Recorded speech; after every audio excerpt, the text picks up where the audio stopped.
শেষ ম্যাচে স্লোভাকিয়ার জালে রীতিমতো গোল উৎসব করে ২০২৬ বিশ্বকাপের টিকিট নিয়েছে জার্মানি। সোমবার ঘরের মাঠে ৪ বারের বিশ্ব চ্যাম্পিয়নদের জয় ৬-০ ব্যবধানে।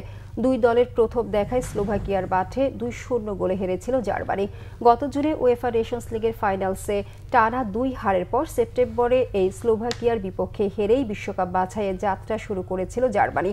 এরপর দারুণভাবে ঘুরে দাঁড়ায় হুলিয়ান নাগেলসমানের দল। এই গ্রুপে পরের ৪ ম্যাচে জয়ের পথে ৩টিতেই জাল অক্ষত রাখে তারা। ১০ গোল দিয়ে হজম করে মাত্র একটি।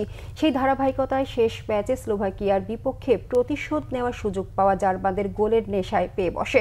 ঘরের মাঠে প্রথমার্ধেই ৪ গোলে এগিয়ে যায় তারা।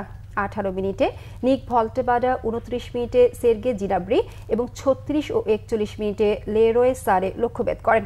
দ্বিতীয়ার্ধে লেখান বাকো ৬৭ মিনিটে ও আসান ওয়েড্রেগো ৭৯ মিনিটে স্কোরলাইনে নাম তোলেন।